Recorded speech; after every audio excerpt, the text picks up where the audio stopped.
Let's appreciate the chairman once again with a clap.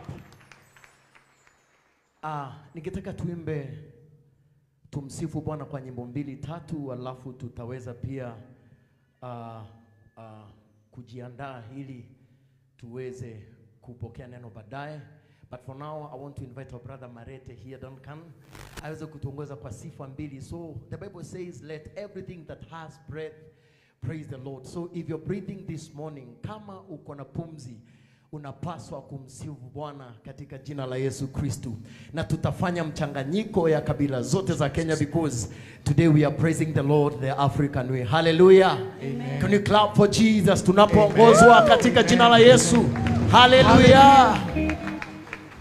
Yesu wa baraka, ya baraka, ya wa baraka we, ya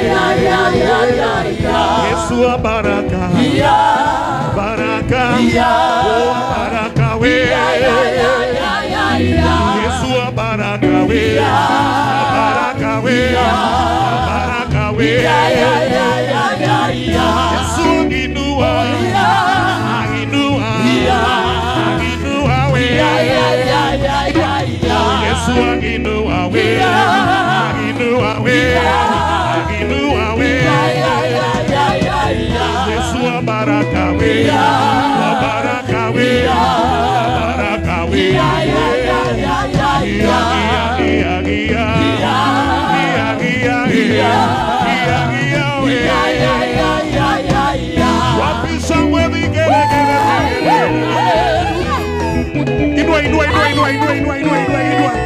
Makofi, makofi, makofi, makofi, makofi.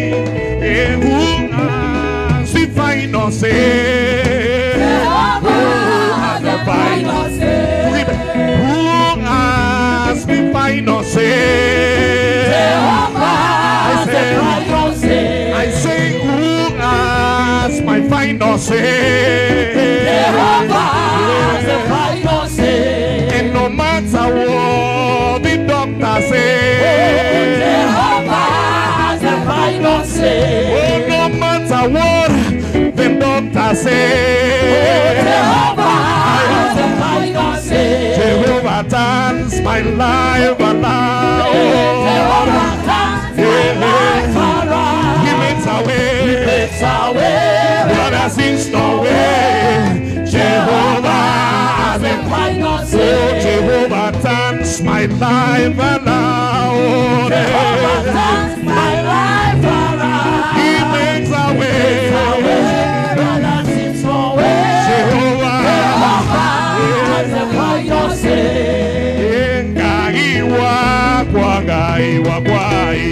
Ngai wakwa wa magegania.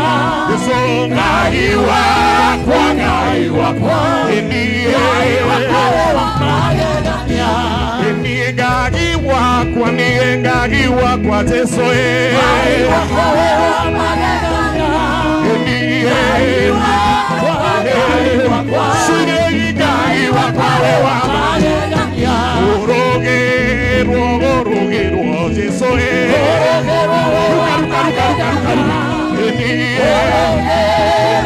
Orogerwo Jesu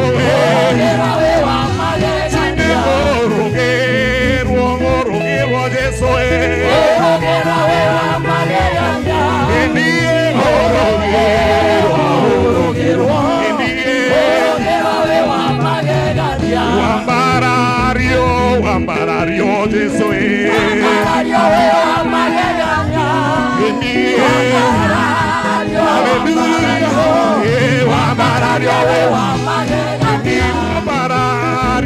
Wambarario Jesu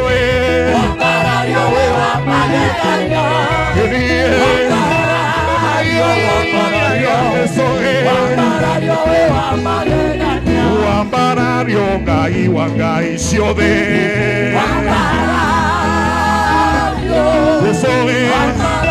Ngai wa Ngai ciothe Wambarario Ngai wa Ngai ciothe we Wambarario Ngai wa Ngai ciothe Orogerwo Ngai wa Ngai ciothe we Ngai wa Ngai ciothe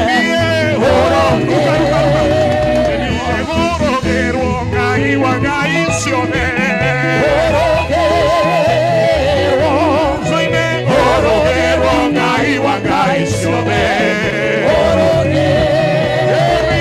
Wambarario Ngai wa Ngai ciothe we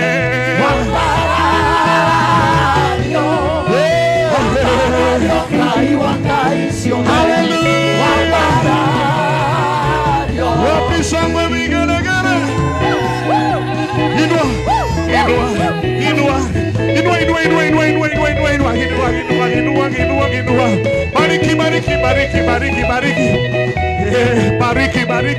Bariki wewe Inua mikono juu kwa Yesu bariki Ngai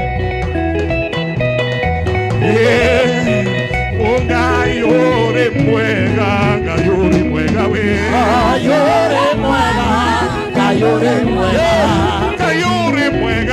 Ngai ore mwega we Ngai ore mwega Ni hutu onoke tietondore mwega we Ni hutu ranimete tondore mwega we Ni hutu onetie merimo tondore mwega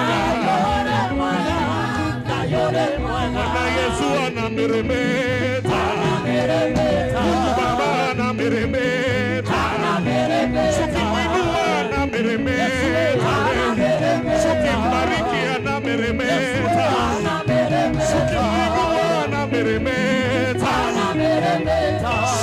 Shangwe vigelegele Nitameremeta nifanane nawe Nitameremeta nifanane nawe Nitameremeta nifanane nawe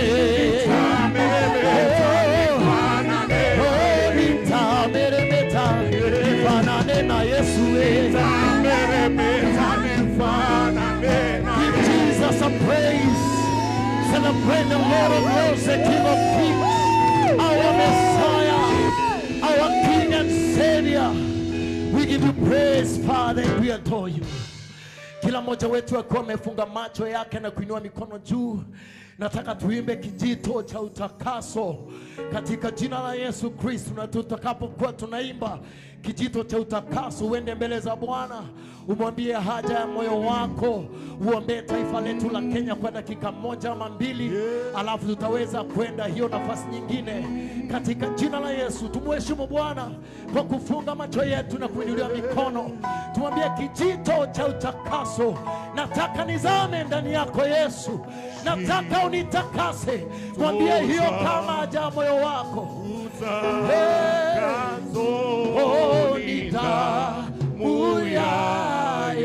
Sema Bwana, Bwana ana uwezo kunipa. Sema tena kijito cha utakaso ni damu ya Yesu.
Katika mikono ya Bwana, kabidhi kaunti ya Nyeri katika mikono ya Bwana, katika jina la Yesu. Chukua nafasi, nenda mbele za Bwana, kabidhi taifa la Kenya katika mikono ya Bwana, kabidhi kaunti yetu ya Nyeri katika mikono ya Jehova. Mwambie tunamwandika ili aweze kuongoza taifa letu la Kenya. Kabidhi rais wetu katika mikono ya Bwana. In the name of Jesus. In the name of Jesus. Yes, Lord, we bless your name. We give you glory and honor. In the name of Jesus. Thank you, Jesus. In the name of Jesus.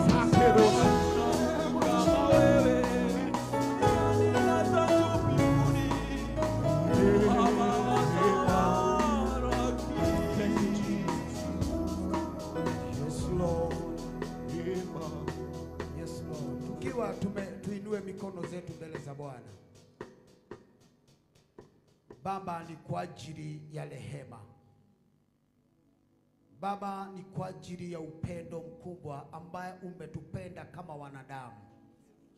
Na ni kweli Mungu, wewe mawazo yako ni mema kwetu, Mfalme. Neno lako lasema una mpango mwema kwa kila mmoja wetu. Ndio ukatupa mwisho uliye mwema. Twakushukuru kwa sababu mfalme umetupa taifa ambalo ni taifa nzuri. Bwana, taifa hili twaliombea baraka zako. Taifa hili twaliombea Bwana ukalinue. Ukalihifadhi Bwana Mungu wa rehema. Na hata ukahifadhi viongozi wetu. Twaomba Mungu kazidi kuwapa na hekima ili wakakamilishe kusudi lako Bwana, ambao ulifanya wakaweza kalia viti kwa ajili. Bwana, twaomba Mungu wetu ukaendelea kupanua na hata kazi zetu mfalme mwema. Kila mmoja wetu akahisi Bwana ni sehemu ya kutenda mapenzi yako na ni sehemu ya kukamilisha mpango wako katika taifa hili. Na kama vile mtumishi wako Mordekai alisema ya kwamba mtumishi wako amepewa nafasi ili akaweza kuhudumia sisi, tuomba ukaendelea kuinua moyo wake, mpe nguvu na afya katika jina la Yesu Kristo. Mordekai akasema ni wakati wetu wa kuinuka, na ili tukaweza litimiza kusudi la Bwana la kufanya tukaweza kuwa katika nyumba yake, nasi tuainuka kusema ni kusudi la Bwana, tuomba likatimie lile lilifanya akatuweka uhai kwa muda kama huu ama kwa wakati kama huu katika taifa hili la Kenya. Bwana, tuomba kwa ajili ya vijana wetu, tuomba kwa sababu ya watoto wetu, tuombea Bwana hata na wamama, kila mmoja wetu Bwana katika taifa hili akambeba mzigo wa kulifanya taifa hili likawa nzuri na la kukaliwa na vizazi vijavyo. Twakushukuru Jehova siku ya leo, maana Mungu wewe ni mwaminifu na unatimiza kusudi lako. Wewe ni mwaminifu. Tuombea wale wote wako mahali hapa siku ya leo, viongozi ambao tuko nao Mungu,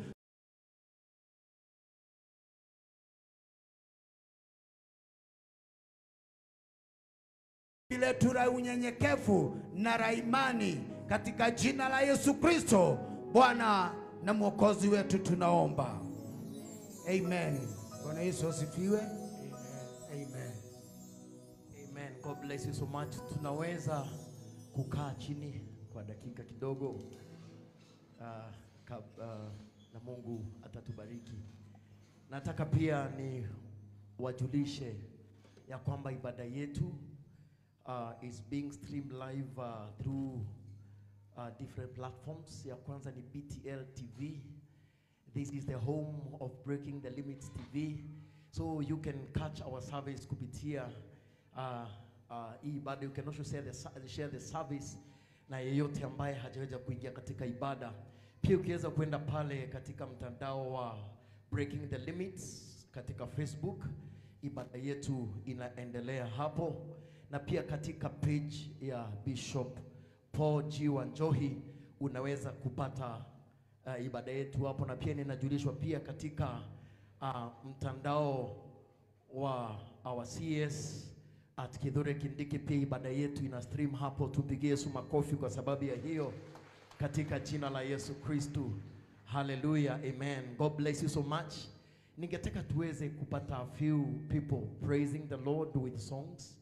Na ninataka kuwaalika our ladies, that is Abundant New Life Daughters, waweze kutupa wimbo moja, alafu tutaweza kupata kikundi cha wanaume ambacho kinaitwa Eagles in the name of Jesus. So our ladies, tafadhali karibuni hapa muweze kutupa wimbo mmoja mkiongozwa na patron wenu ambaye ni our mom. Tupigie Yesu makofi our ladies wanapokuja hapa mbele kutupa a song. I request our men to be ready tafadhali, so that we will spend our time well in Jesus' name. Karibuni our ladies. Yesu anaweza, Yesu anaweza, Yesu anaweza, shangilia, Yesu anaweza, Yesu anaweza, Yesu anaweza, Yesu anaweza, shangilia, Yesu anaweza, oh Yesu anaweza, Yesu anaweza, Yesu anaweza, shangilia, Yesu ni mshindi.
Hallelujah.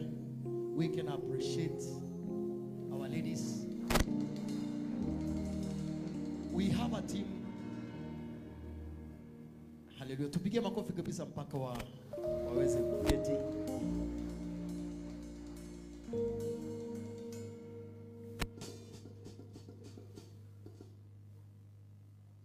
Amen. We have the Eagles, the New Life Men. Nataka kuwakaribisha hapa tufanye wimbo moja.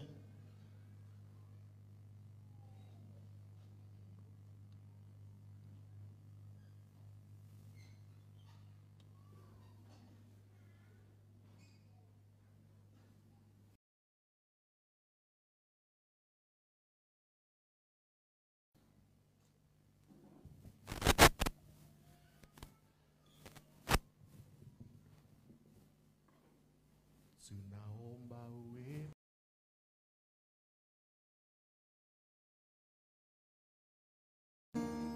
Bwana wa majeshi, tusikie kama uwe nasi, hatutaki kutoka hapa, hatuwezi peke yetu.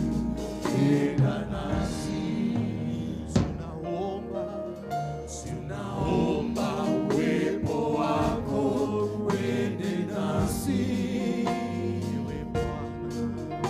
ewe Bwana wa majeshi, tusikie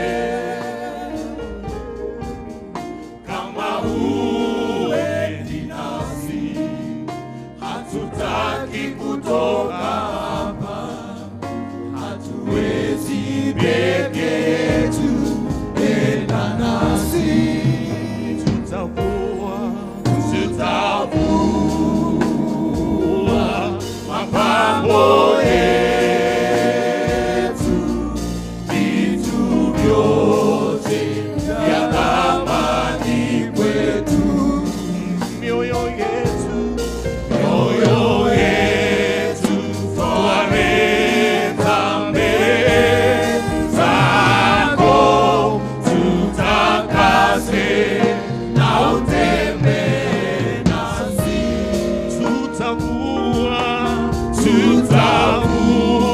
Tutavua mapambo yetu, vitu vyote vya thamani kwetu, mioyo yetu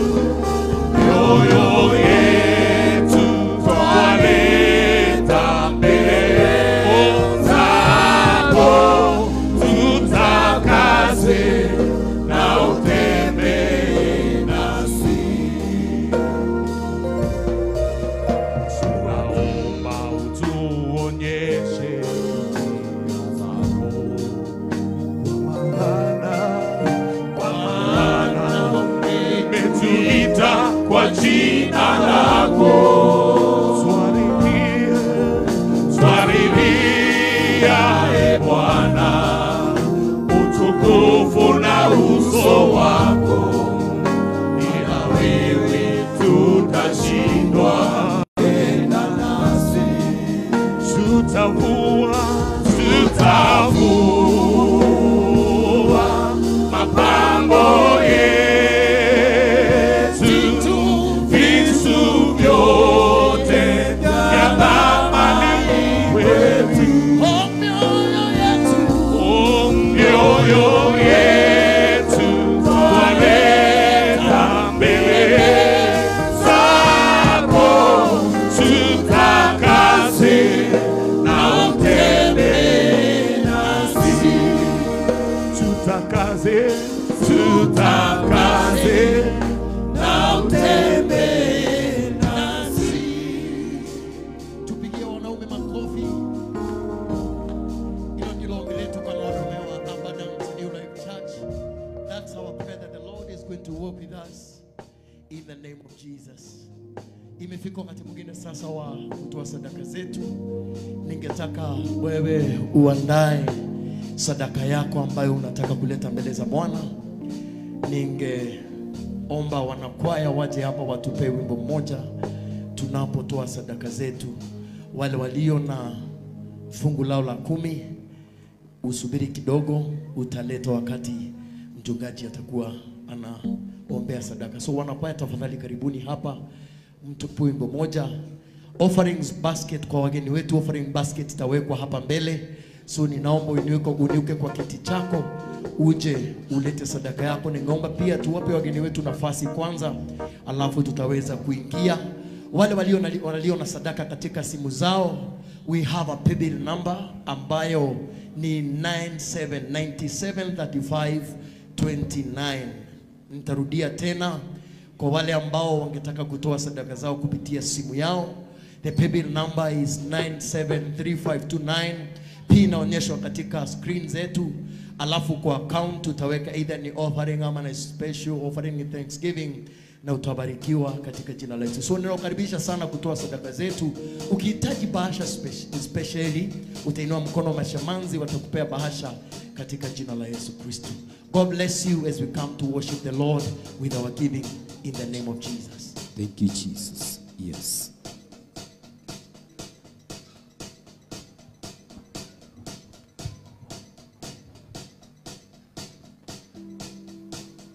Yes. Hallelujah. Kuomba, kuomba, kuomba, kuomba, kuomba. Ni wakati wa kuomba. Ni wakati wa kuomba. Dunia inapata wakati wa kuomba. Ni wakati wa kuomba. Ni wakati wa kuomba.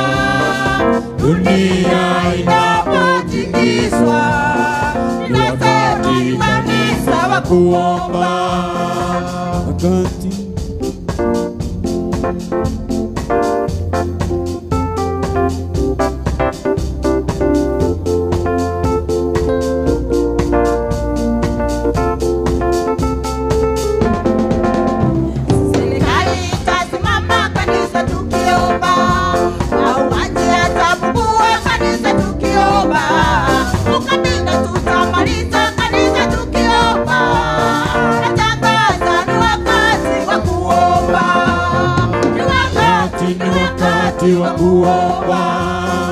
Wakati ni wakati wa kuomba.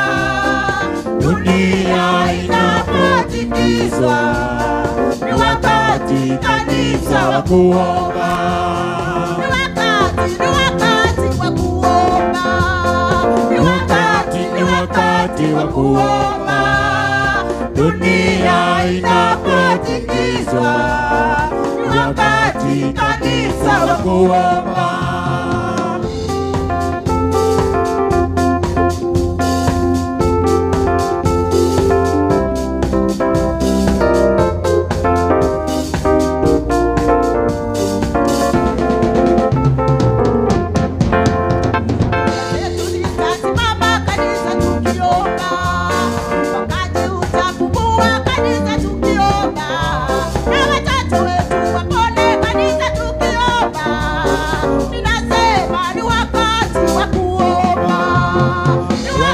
Ni wakati wa kuomba. Ni wakati wa kuomba. Dunia inapotingizwa, ni wakati kanisa wa kuomba. Ni wakati wa kuomba. Ni wakati wa kuomba. Dunia inapotingizwa, ni wakati kanisa wa kuomba.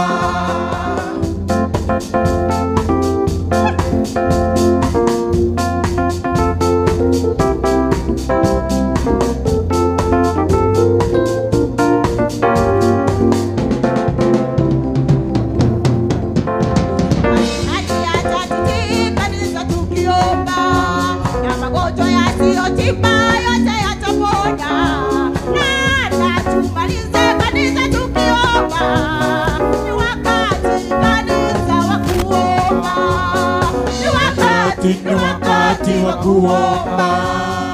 Ni wakati wa kuomba, dunia inapotikiswa. Ni wakati kanisa wa kuomba, ni wakati wa kuomba, ni wakati wa kuomba, dunia inapotikiswa. Ni wakati kanisa wa kuomba.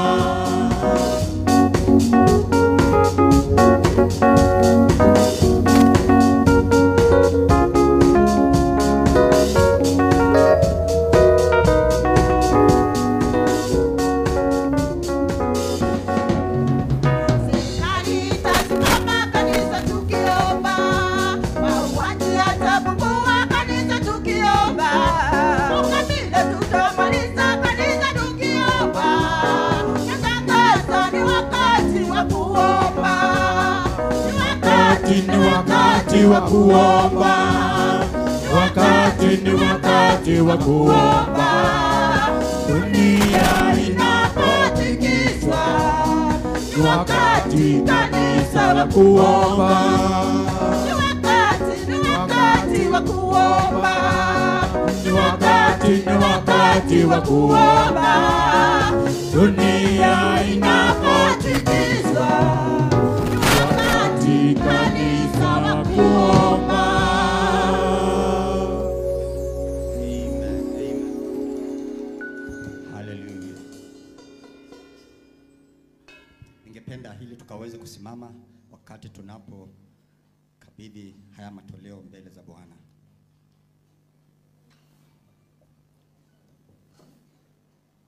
Hallelujah. Baba, katika jina la Yesu ninakushukuru kwa sababu ya ukuu na neema zako. Ni asante Bwana kwa ajili ya matoleo haya ambao Bwana watu wako wameweza kuyaleta mbele zako. Ninaomba mfalme wa ajabu kaweze kuyapokea. Na kupitia kwa haya matoleo mfalme wangu ninaomba ili Bwana milango ya watu wako Bwana ikaweze kufunguka. Kila Bwana shida ambayo imekumba watu wako Bwana, ninaomba kupitia kwa haya matoleo Bwana, hizi zaka mfalme wangu zikaweze Bwana kuwatetea. Ni asante kwa sababu wewe ni Mungu mwaminifu na wewe ni Mungu wa ajabu. Endelea Bwana na kuwatenda mema Bwana. Enda Bwana ukaweze kuwapanulia milango kuwapanulia mipaka yao ya kifedha Bwana na hali zozote zile Bwana. Na jina lako litainuliwa na litatukuzwa. Na ni katika jina la Yesu Kristo tumeomba na hata kuamini. Amen. Amen. Amen. Barikiwa sana. Kabarikiwe sana. Amen. Amen. Amen. Amen. Amen. Amen. Barikiwa. Umebarikiwa. Umebarikiwa, milango ikafunguke, kainuliwe, na kama kuna shida iko mahali, wacha kupitia kwa hizo sadaka, hakika ukaweza kupata breakthrough yako. Amen. Amen. Amen. Hallelujah. Barikiwa. Barikiwa. Amen. Amen. Amen.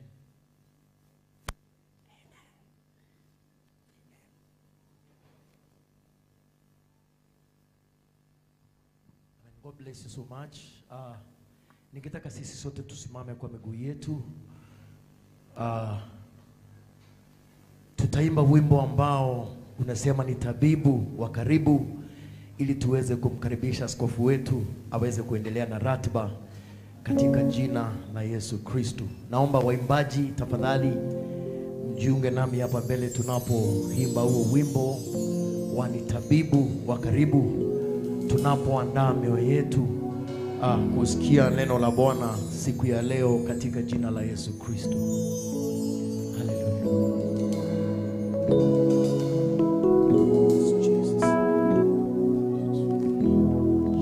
Ni tabibu wa karibu, tabibu wa ajabu, na rehema za daima ikawa yake. Sema tena, ni tabibu wa karibu wa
appreciate the Lord by giving him a clap of praise. Amen. Amen. Amen. Zile sadaka ambazo siko katika Biblia. Sadaka. Sema sadaka. Don't know kama unajua kuinua mikono, hii ni sadaka ya kupeperusha. Inaitwa sadaka. Jamani tu peperushe sadaka ya mikono yetu. Sadaka, sadaka. Sadaka ya kupeperusha mikono. Amen. Amen. Amen. Amen. Let's have our seats in the presence of God.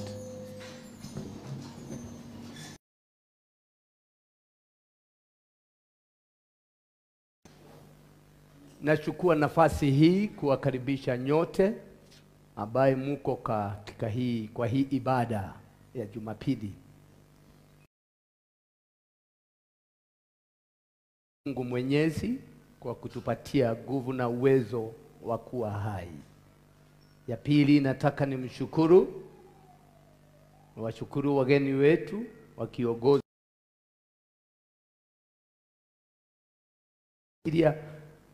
Governor wetu ambaye ni patron wetu, His Excellency Mutahi Kahiga, our regional commissioner Frederick Kichisia, our members of parliament wakiongozwa na senator wetu Mheshimiwa Engineer wa Matiga, Mheshimiwa wa hapa Nyeri, Mheshimiwa DM Maina Mathenge, Mheshimiwa rafiki yangu ambaye namuita alikuwa interpreter. God can raise you from wale ambaye mnatafsiri hapa.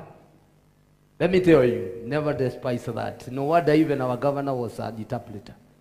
Kwa hivyo inakaa kama hii maneno, you need to learn that game. Mheshimiwa wa Mumbi, Mheshimiwa wa kule Mulanga, betie sawa jameni. Hata hakuna tu makofi kidogo. Mheshimiwa wa Udhaya anaitagwa Mount Kenya wa Inaina, jameni, hakuna makofi. Yes, our deputy speaker Nyeri County Mheshimiwa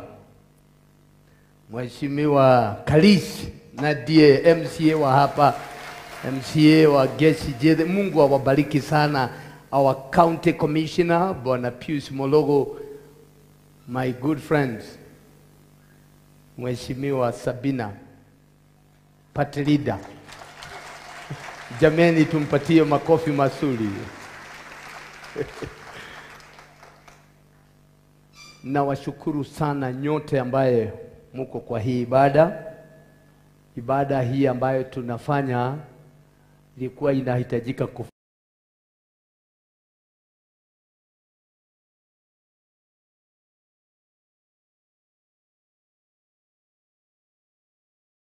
Organize in order to organize. Anytime you see God disorganizing you, it is because he wants to organize you. Read Jeremiah 29. Bwana asifiwe. I want to welcome nilete neno fupi ambalo ni neno ambalo tumekuwa tukiendelea nalo na nihimisika kabisa ndani ya moyo wangu. This should be the word for today. Tumekuwa na series mwaka huu. Mungu alituambia this is our year of divine settlement. I said divine settlement. Na Mungu atatusettle psychologically, atatusettle physically, socially, economically, and I'm a witness that these things are happening. I want to appreciate my team, starting with Reverend Eva. Thank you, Mama, for taking care of me. God bless you. Pastors are difficult people. Yes, pastors are difficult people. Reverend Mohota, God bless you so much. Mungu akubariki sana. Reverend Masila, Mungu akubariki sana.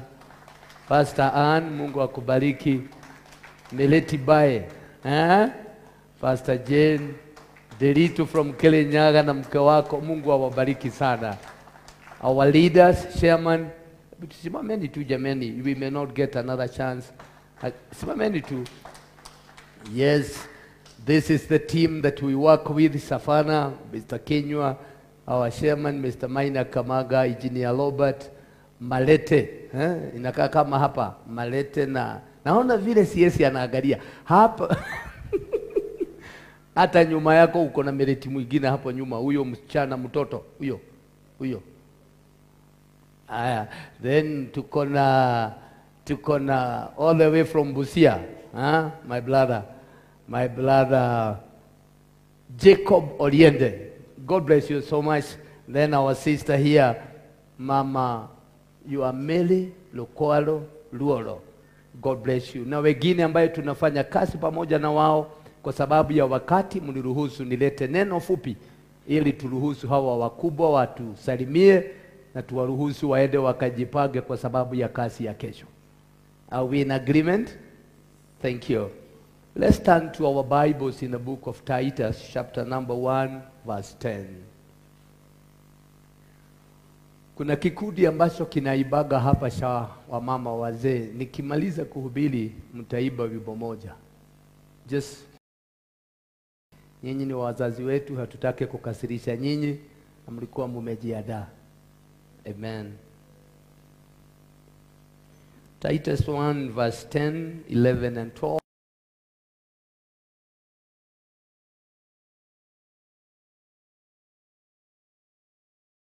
Mungu aweze kukuseto, kuna baadhi ya mambo ambayo unahitaji kuyafanya.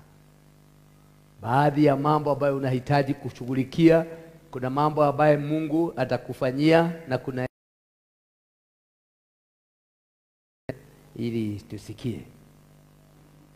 Kwa maana kuna wengi wasiotii, wenye maneno yasiyo na maana, wadanganyaji, na hasa wale watohara ambao yapasa wazibwe vinywa vyao.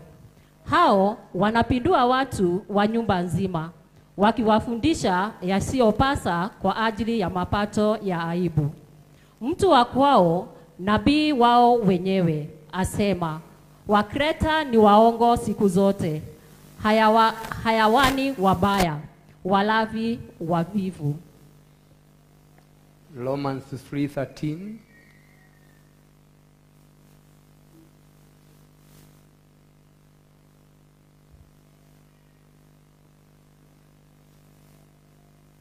Koo lao ni kaburi wazi, kwa dimi zao wametumia hila, sumu ya fira. Koo lao ni kaburi wazi, kwa dimi zao wametumia hila, sumu ya fikra iko chini ya midomo yao. Thank you. Lile neno ambalo ninataka kuongea liko chini ya kichwa sauti ambazo zinahitaji kunyamasishwa. Maneno haya yalitokana na mtume Paulo akimnenea mtoto wake wa kiroho anayeitwa Titus. Akamwambia, mwanangu, inabidi vinywa sigine sisibwe, sisimamishwe na sitolewe mask. If you go down, there are some fashions. I am very sure you may be leading a fashion ambayo inasema their mouth which must be stopped and must at the bait put in their mouth.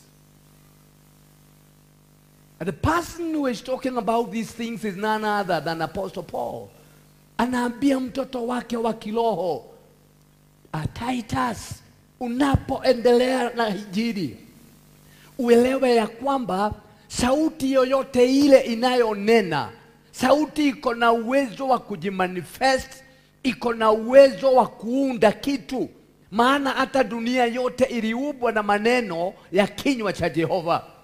Na kila neno ambalo linatamkwa likiwa kinyume chako, uko na usipolishughulikia, hilo neno litakuja kufanyika. So it is up to you kushughulikia maneno ambayo yako kinyume chako. Paulo alikuwa ameangalia ya kwamba kuna watu ambao wanaongea. Na katika Warumi 3:13 kuna watu ambaye Paulo vile vile alikuwa anasema ya kwamba wanyamasishwe, vinywa zao sisibwe kabisa, na wawekwe what we call a bit katika vinywa zao.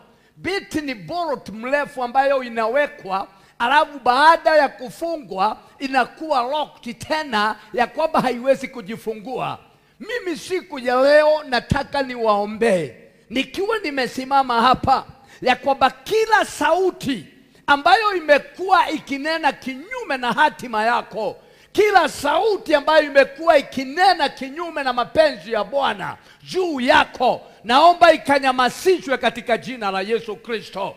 Sauti zingine hasi Mungu atakuja kuzisimamisha. Wewe ndiye unahitaji ufungue kinywa usisimamishe. And when I try to understand what Apostle Paul was saying, alikuwa anasema hivi. Bwana Yesu asifiwe. Where is my friend Kanyotu? I want to demonstrate something. Kuja usimame pale. I will preach a very short message, lakini ninataka pitia pade ile. You know what Apostle Paul is saying is this. Kuna watu na sauti ambazo zinahitaji kufanywa namna hii. Number one, usimamishe. Am I talking to somebody? Baada ya kusimamisha, you unmask. Number three, Apostle Paul saying in the book of Titus, because I want to have a witness, anasema ya kwamba unyamasishe, alafu ushone. Am I talking to somebody in the service? And so, just come my brother. What we are saying, kuna sauti ambazo zinatembea, sikinena, the first thing unaisimamisha. And you know what? The devil is very good. If you lift up your hand and you stop him, taking power, the authority given to you, he will stop. I dare you to lift up your hand and then you address every spirit that has been speaking against you. The tongues that have been accusing you, you need to dare them to stop in the name of our Lord Jesus Christ. And do you know what? Kama kuna sauti ambayo imekuwa ikinena kinyume na wewe, inaendelea kuongea kwa sababu haujaipatia mkono. Can somebody do like this? Mkono. Spell it from your father's house. Spell it from your ancestral. Spell it from where you were born. I dare you to lift up your hand and you tell them, in the name that is above every other, you cannot speak against me again in the name of our Lord Jesus Christ. You cannot speak against me and my progress again in the name of our Lord Jesus Christ. It comes a time when you say, enough is enough. And in your battles, nobody will ever fight them. Paulo anamwambia Titus, nyamasisha. simamisha, put a bolt.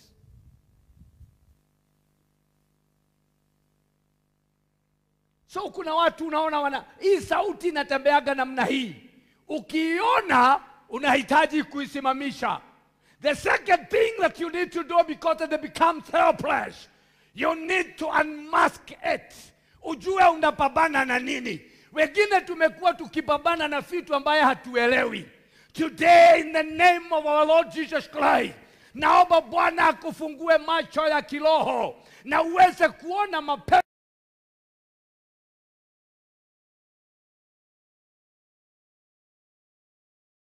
inakaa ikijirudia. Today before the end of this service, I pray that God will put your mouth on fire, that you shall be able to address every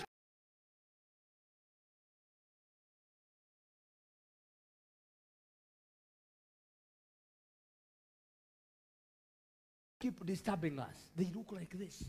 You don't know what you are fighting with. Inakaa ikijibadilisha. But today I pray that God will give you a revelation. When you meet,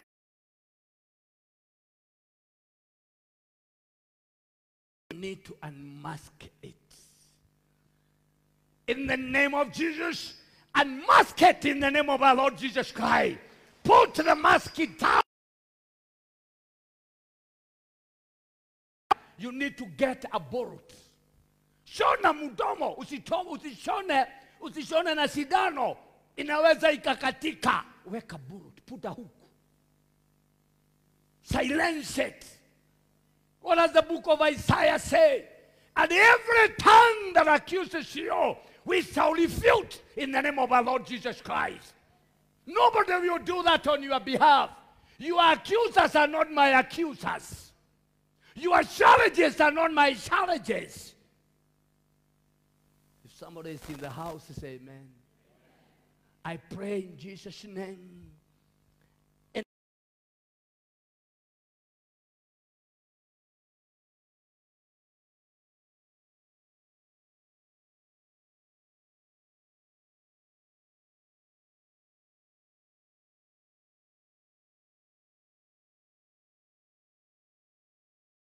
You have been dealing with. In mathematics, we say we calculate our problem from the known to unknown. When you know what is disturbing you, your problems will be as good as dealt with in the name of our Lord Jesus Christ. And then after that, weka huku kwa mdomo ya wale ambayo wanakaa wakiongea kinyume chako. Naomba katika jina la Yesu Kristo, wote ambao wanakaa wakikuaccuse for nothing, may God put a hook in their mouth in the name of our Lord Jesus Christ. Never put this mask again in Jesus' name. God bless you. 10 things I want you to write down. You have a place to write. Why? Kwa nini tusimamishe adui? Kwa nini tusimamishe roho ambazo zinatusubua? Hawezi ukaokoka vizuri kushinda Elijah. Elijah siku moja aliona kuna mapepo inamsubua, akapanda juu ya mlima, akaambiwa ateremke, akakataa. Alikuwa ameketi hapo juu ya mlima, alikuwa anaambiwa, man of God,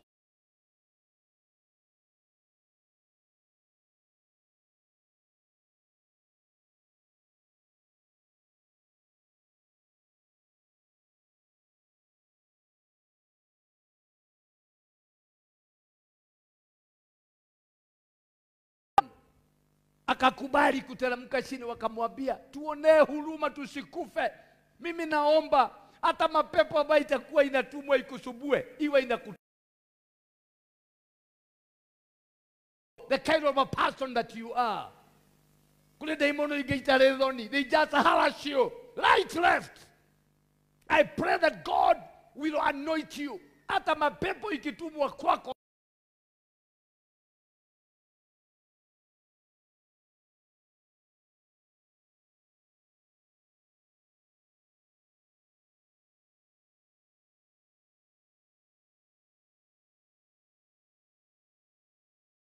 Elisha ambaye ndiye alisucceed Elijah, you all know. Yeye aliona kuna vijana ambao wanataka kumsimamisha. Kila wakati anapopita walikuwa wanaenda wanamchezea, wanamuibia wimbo msekipara. No, he said, you want to stop me, I'll stop you before you stop me. Am I talking to somebody? Do you know what he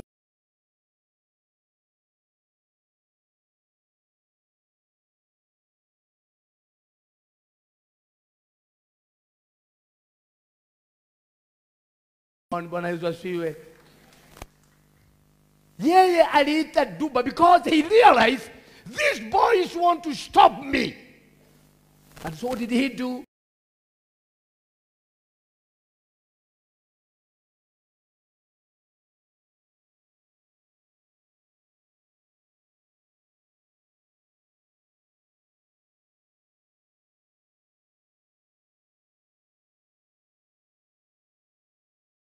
Wakati because John the Baptist is the second Elijah. Yeye alipokuja na alikuwa na upako mwingi sana, hata alipata nafasi ya kukutana na Yesu. Yeye alijifanya yeye sio mtu wa fujo na hataki mambo mengi. Do you know what happened? Yeye akakosa kukopi his predecessors, both Elisha and Elijah. Yeye kichwa chake ilikatwa ikapelekwa na sahani akiangalia. Sometimes you need to become violent. And that's why Jesus said, since the time of John the Baptist, the kingdom of God suffered violence. Hii ufalme hakuna mtu wa kujifanya mpole. You must fight for your destiny. No wonder hata wakati mtu amekufa tunasema he has fought a good fight. Hata wakati utakuwa umeenda kwa jeneza, mapepo wanahitaji kushuhudia ya kwamba ulikuwa wewe unapigana. Sijui ninaongea na nani kwa kanisa leo.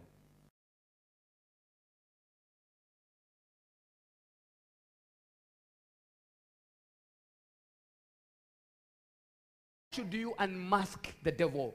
Jeremiah 8:9 says, the know-it-all will be unmasked. That's the book of Jeremiah. Jeremiah alitabiri wale watu ambaye wako na kazi yao ni kukawa, they will be unmasked. Now, because I want you to carry home something, I want you to write the following things.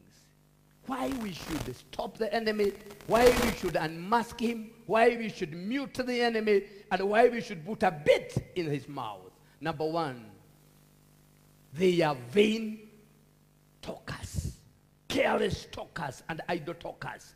Did we read that one with you in the book of Titus? You know, I need to get a witness. If you don't stop idle talkers, brothers and sisters, they will mess you. Am I talking to somebody? You must stop them. I say you must stop them. Can somebody say you must stop them? Number two, because they are vain talkers, careless, idle. Number two, their lips are poisonous. Sijui kama unaelewa, kuna watu ambaye vinywa sao, in the book of Romans 3:13, wakifungua vinywa sao ni sumu. Sumu ambayo inaweza ikafanya mambo makubwa. Ukiona ya kwamba nyoka inanyemelea nyumba yako, utanyamaza tu na uendelee kuiba. Hallelujah. I don't know whom I'm talking to today, but I know you are listening to me. The enemy want you dead. The enemy want you messed up. Why must we stop the enemy? Why must we silence the voices that keep on accusing us? It is because their throats are like an open grave. Romans 3:13 again. Paulo wanasema koo yao inakaa kama kaburi ambalo liko wazi. Na unajua kaburi haitoshi. Katikati ya zile vitu ambazo hasina asanti, katikati ya zile vitu ambazo hasisemi zimetosheka, kuna moto, kuna kaburi.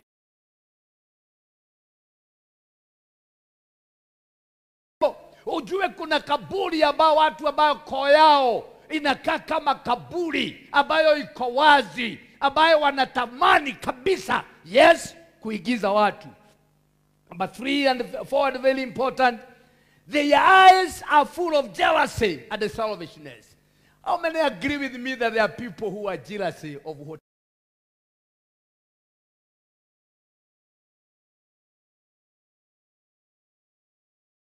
what you are.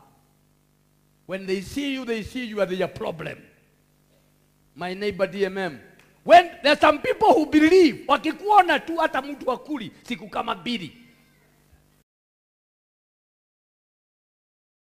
Karis, there are people when they see you, they believe what you are is what they are supposed to be. Na koo yao inakaa kama kaburi ambayo iko wazi. Kazi yao ni kumaliza na kuweka. Paulo akamwambia Titus, simamisha hawa, unmask them. Unmask them. Stop them. Na usiwaachie pale. Hata kama ni kulalisha chini, weka shona huo mdomo. Never to talk again in the name of our Lord Jesus Christ. Naona Bwana sisi ananiangalia vizuri. Mimi naongea mambo ya kiroho. Mimi sisemi mkapiga watu, hapana. Hapana, mimi naongea mambo ya kiroho. Kanisani tunaongea mambo ya kiroho. Bwana siwe. Hatutaki tusikie CS ameenda na bagi ya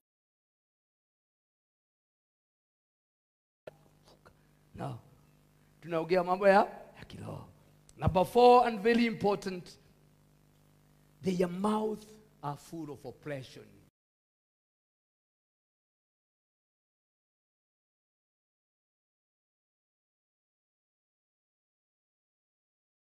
Such people must be stopped.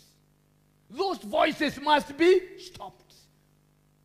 Because our words, our thoughts becomes words.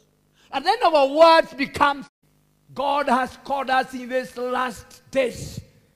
And we can stand, yes, in the Baba zone as we protect and guard our nation, such that the enemy will not do that which he has always desired. Number 7, and very important, they are seeking to stop you the way they wanted to stop Elisha.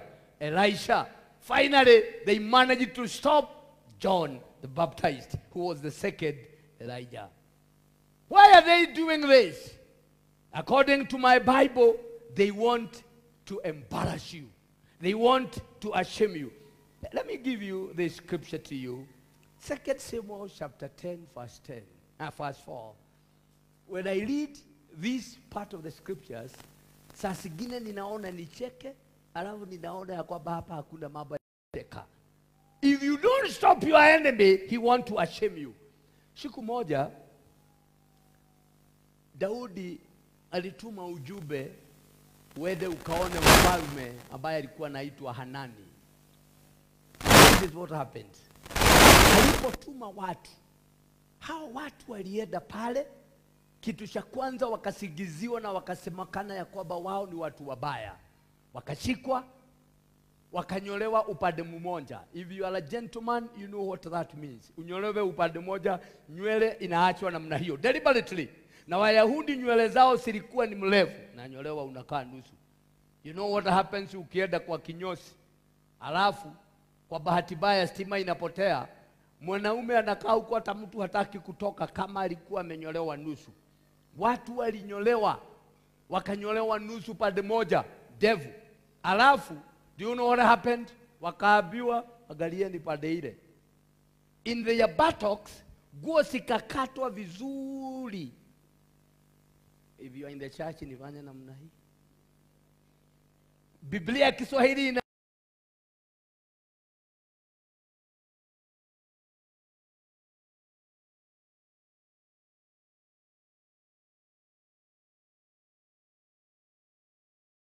mpaka nywele ime na nitawaletea nguo mubadilishe, maana adui alikuwa ameamua kuaibisha.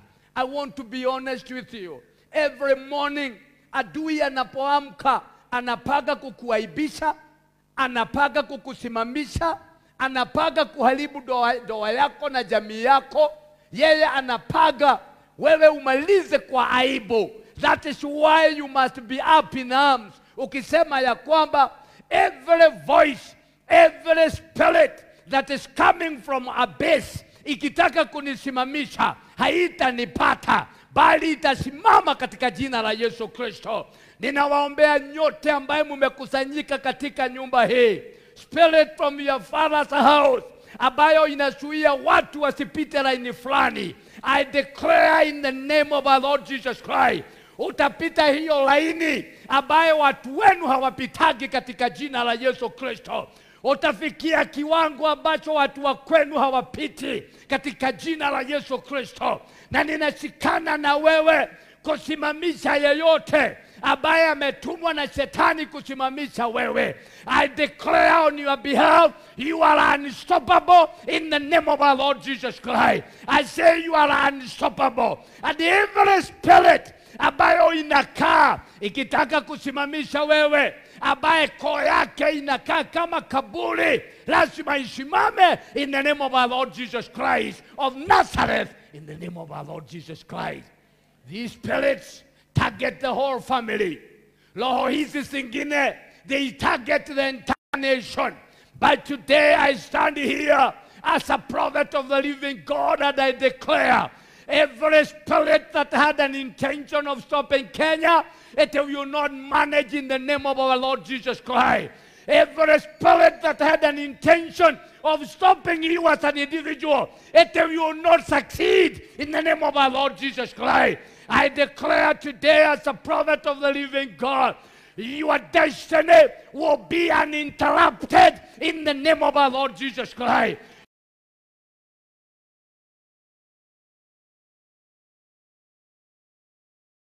Mepanga kukuaibisha, kukunyoa na kukata nguo zako, tunaisimamisha. Nasema tunaisimamisha, tunaisimamisha.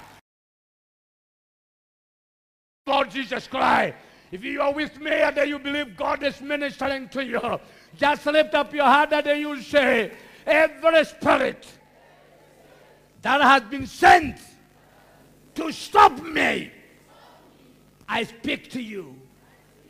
I cannot be stopped. In the name of our Lord Jesus Christ. In the name of our Lord Jesus Christ. I will go where the Lord wants me to go. And I will become what the Lord wants me to become. In the name of our Lord Jesus Christ. Naomba kila sauti kanyamasishwe sasa. Sauti inayosema kwenu, kwenu, kwenu, kwenu. Sauti inayowadharau, sauti ambayo inawaitanisha na mambo, Paulo anatupatia ruhusa tuisimamishe. Tuisimamishe. Sauti inayosema Kenya, baada ya kila miaka 5 ni lazima tuende kwa mitaani, tuasema siku ya leo na isimame katika jina la Yesu Kristo. Lazima isimame katika jina la Yesu. You know their voices. Hata wakati tunapokasta our votes, sinasema nemokuwa na. Hapana. Tayari tumeona katika jina la Yesu Kristo. Are you with me? Are you with me? Voices from our ancestral. Voices that want to feed on blood. Voices that want to feed on things. You know, we need to say today in this gathering, that any voice that has been sent to stop Kenya, it will not start in the name of Jesus. Inyamaza katika jina la Yesu. That spirit want to deal with the entire family of Kenya. But today we pray, may that spirit, may that voice be silenced, never to talk again. If you are with me, can you say, be silenced? Be silenced, never to speak again. In Jesus' name. In Jesus' name. Fight for your destiny. Stop people who want to stop you. Stop them before they stop you. And then may you become what the Lord wants you to become. In the name of our Lord Jesus Christ. May you become what the Lord wants you to become. In the mighty name of our Lord Jesus Christ. I want us to be upstanding in the presence of God. Titus, my son. Titus, my son. Kuna vinywa ambazo zinahitaji kunyamasishwa. Na kuna sauti zinahitaji kufundikwa kabisa. Sauti ambayo inasema kwenu kunakaa kama Nazareti kumedharauliwa. Sauti inayosema Kuna pesa ambayo hauwezi ukaweka kwa mfuko. By the way, there are people here. Wakati anafika level ya kuweka 10,000 kwa mfuko, 100,000 kwa mfuko, shetani anatumana mkutano. Sinatumaniwa. Kila mtu anakuja kukula hiyo pesa. You need to silence that voice in the name of our Lord Jesus Christ. Voices ambazo zilisema you will never. We need to tell them we shall become in the name of our Lord Jesus Christ. Voices that say after every 5 years. How many people agree with me there are voices that say after every 5 years? How many people agree with me there are voices? Do we need to silence them? Do we need to silence them?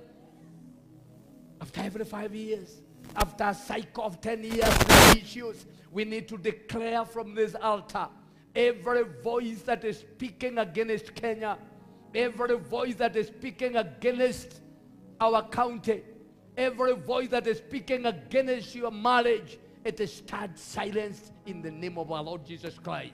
And I'm one of the people who believe on prophetic declarations. Because God, at the time He wants to do something, He calls His people together. I say He calls His people together. And if you're not aware, just to remind you what I have said is that these voices want you ashamed. These voices, yes, want you to go home empty-handed. These voices, yes, they want to finish the entire family. These voices, brothers and sisters, yes, they want to dig pits on you in order for you to fall. But who is God? Anytime He wants to do something, He gathers His people the way He has gathered us today. Father, I stretch up and I stop the enemies of our destiny, the enemies of our nation, the enemies of our economy, the enemies of our health, enemies, dear Lord, of our infrastructure. We stop them today before they stop us in the name of our Lord Jesus Christ. Umetuambia tuwasimamishe, tusimamishe hiyo roho, na baada ya kuisimamisha umetuambia ya kwamba we put a bit in their mouth. Toba Baba siku ya leo. Thank you, Jesus. Voices from your ancestral. Voices that have been telling you, you are good for nothing. Voices that have been telling you, you will never become. Voices that have been telling you, after every 5 years, prepare because your business will be interrupted. Voices that have been telling you, in our family, people don't get married. Voices that have been telling you, Kenyan economy cannot rise up. Voices that have been speaking negative things. Today I pray in the name that is above every other, every negative voice be thou silenced in the name of our Lord Jesus Christ. Every voice that has been accusing our nation, we refute that voice in the name of Jesus. Voices that have been accusing brethren, we refute them in the name of Jesus. And we decree and we declare, Kenya is blessed. Our destinies are blessed. And all the voices of the enemy have been silenced. May you arise and take your destiny. May you arise and this day know the Lord has spoken today. You have a great destiny. You will succeed. And the days that are ahead of you are better than the days that you have lived. In the name of Jesus, I pray, believing and trusting. Amen and amen. Just before I allow us to sit down, I want to make a prayer for our leaders. Don't sit down. I want to pray for our leaders. And the prayer that I want to pray for you, I know the cry that all of you have. Voices. Voices that have been speaking negative things concerning what you do. Concerning the dockets that all of you manage. Today I want to stand in this altar and I want to declare Every voice that has been negative has been stopped.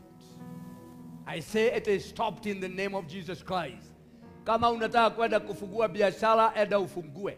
Every negative voice has been stopped today, never to start again in the name of our Lord Jesus Christ. Kuna sauti mlikuwa mnasikia, hamutasisikia tena. How many are with me? Does the Bible says that declare a thing and it shall be established? How many people believe I'm talking like a prophet? Can we declare that every negative voice be silenced? Voices that speak after every 5 years, lazima kuwe na kitu. We say no in Jesus' name. Sauti inayosema ya kwamba power cannot change hard na kukose shida. That will never happen again in Kenya in the name of our Lord Jesus Christ. People will be casting their vote, waende nyumbani na maneno inakwisha. How many believe I'm talking like a prophet? We want to see our brothers here wakienda kwa kanisa. Hatutaki kusikia hamuendi kwa kanisa, mnaenda sijui kushika watu. Mnataka muwe mnaenda kanisani religiously, asalo every Sunday, kwa sababu kutakuwa na utulivu katika jina la Yesu Kristo. People who want to kill our sons through illicit blues, how many say they must be stopped? Na wawekwa bait kwa midomo yao. Bwana siwe. Wale ambao wanauza hard drugs, nikitaje si unasema hivi. Na unajua ukiwasimamisha kanisani kule biashara ilahuka hazitakuja. Nyinyi machifu mtakuwa mnakibizana na pombe. Kila kitu ambacho kimeshinda hardwares, software inaweza. Nasema software inaweza. Najua nyinyi mnaendaga mkuu mmejipaba. Sisi tunasimama tu hapa tunainua mkono. Unakuta kumepirisika. Hata mtu anaweza kufungua biashara kukosa mtu wa kuingia. Illicit blue isimame katika jina la Yesu. Hard drugs, roho ya vitina na vujo, hausemi vizuri, roho ya kuharibu economy, roho ya kufanya watu wakae wakisuguka mahali pamoja, na baada ya hapo unaweka hook, unaweka bolt kwa mdomo. Hizo sauti hautasisikia tena in the name of our Lord Jesus Christ. Hautasisikia tena. I have struggled so much. Those people who know, I left this place almost at 2. Just thinking and trying to think whether I'll say what the Lord wanted me to say. But I was persuaded that I need to come and say what I've said. And I'm not giving room for anybody to use that. Akisema kitu. Huyo ni Mungu amesema, kuna vitu tumesimamisha. Ni Mungu, kama Mungu amesimamisha, asisaidiwe kusimamisha. And please keep watching this. Kuna vitu simesimama na hamutasisikia tena. Kurusha mawe, mesimama. I'm telling you. People will be contented because that is how life is. Biashara watu wafungue. Mahali watu walikuwa nasikia like they are not contented, watatosheka. God will deal with them in the name of our Lord Jesus Christ. And our economy will start competing with the global economy in the name of our Lord Jesus Christ. Wale watu ambao wanalipa madeni na karibu washotwe mahali yao, from nowhere, God will perform a miracle. Our economy will glow like a bush fire in the name of our Lord Jesus Christ. Our leaders will not have an issue. They will just lead this nation and they deliver to their promises, because there are some issues that God has stopped in the name of our Lord Jesus Christ. Wanasiasa hautakuwa unalala baraboi. Hata ukienda huko kuna watu ambao hauwezi kufikia. But when we say they stop, God will stop them in the name of our Lord Jesus Christ. Let's lift up our hands. I want to request our leaders, if you don't mind, you can come close. I want to pray for you. All of us, our leaders, pastors, please, just come and start with me.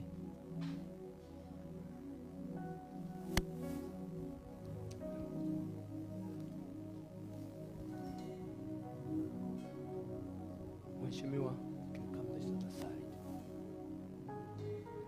We are in agreement. God has said He's going to stop. Sisi tutainua mkono wetu tukisema kuna vitu Mungu atasimama. Kuna mambo hatutaki isugue viongozi wetu tena.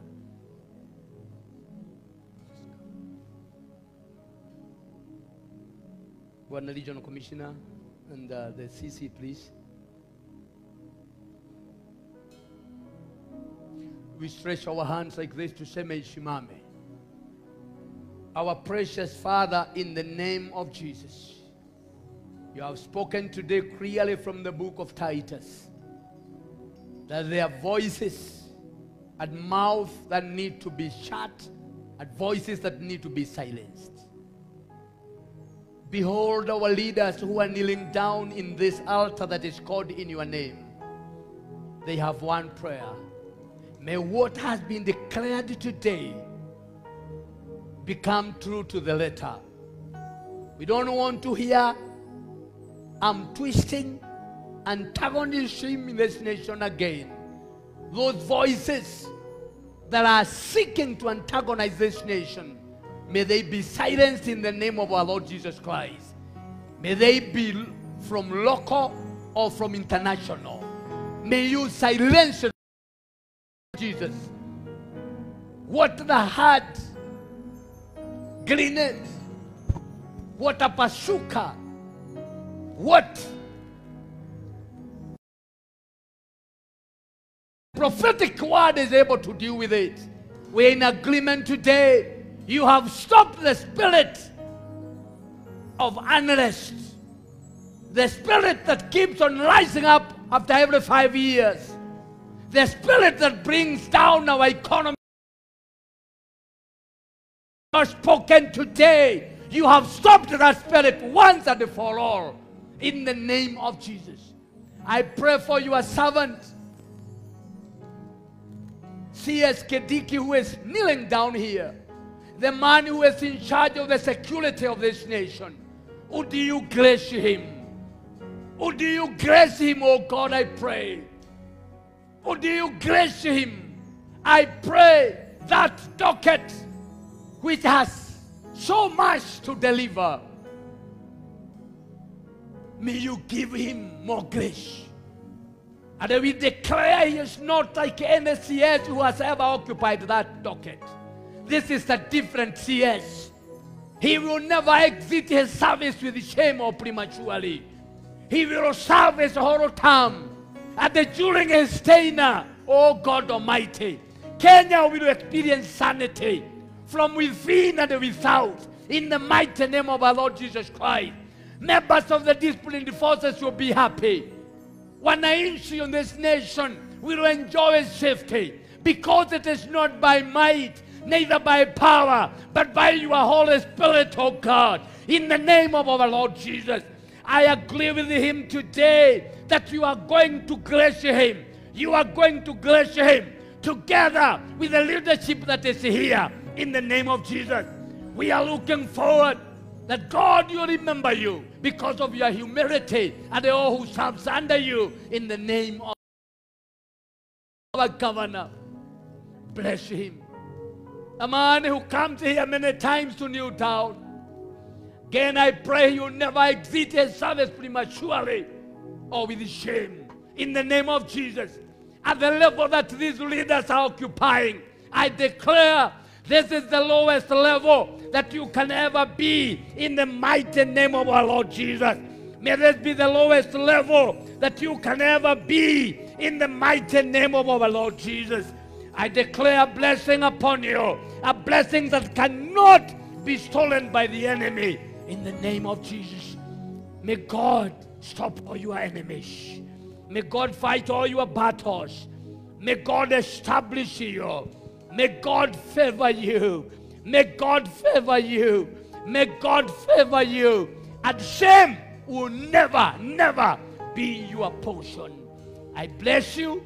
And as you rise up from your knees, may God remember you. May God remember the president of this nation. A great man who has ever knelt down in this altar. May you bless our President, Dr. William Samoei Ruto, a lover of God. Remember him together with his family. As he continues leading this nation, may he remain to be the voice in this region of Africa. Bless him. Bless the Deputy President of the Republic of Kenya, His Excellency Rigathi Gachagua. They continue working together. May you knit their hearts together. And we decree and we declare, through these two great men that you have chosen, Kenya will experience prosperity, and it will compete with the global platform. We thank you and we honor you, and we declare our leaders are blessed, Kenya is blessed, for we pray through Jesus Christ our Lord, and all of us say, amen, amen, amen. You can be upstanding. CS, God bless you. God bless you so much. Your enemies and the enemies of Kenya have been stopped. You can rest assured. And shame will never be your portion. And you are not like any other CS. You are a different CS because you are a lover of God. In Jesus' name, the canopy of glory and favor will rest upon you as you serve in that docket. And you never exit that place prematurely or with shame. And the level you are in is the lowest level you can ever be, in Jesus' name. My governor, the level you are in is a stepping stone to many other good things, in Jesus' name. You have served us well. We are proud of you. I bless you in front of these people, in Jesus' name, in Jesus' name, in Jesus' name. Favor will be your second name. You are warming up for many good things, in Jesus' name. Better than what you are. God bless you. May God stop your enemies in Jesus' name. May God fight your battles. And may the level that you are in be the lowest level that you can ever be, in Jesus' name. My brother, Senator, you have been coming here. I pray that God will meet with the cry of your heart. May the conversation that I have had you with the governor be sealed, in Jesus' name. May it be sealed. I say may it be sealed in Jesus' name. Amen. My neighbor and my Mheshimiwa, you have fought for this seat for almost 20 years. May you enjoy serving Nyeri people, and may you get a bonus of serving Nyeri for a good continued terms, in Jesus' name. Continued terms, in Jesus' name. Mheshimiwa, muthoni wakwa, Ngai akurathime ni gutiga constituency yaku woka kujikaria.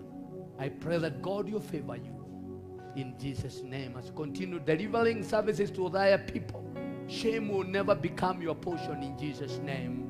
Amen. My friends, I bless you. I had been desiring to see you here. God has brought you here.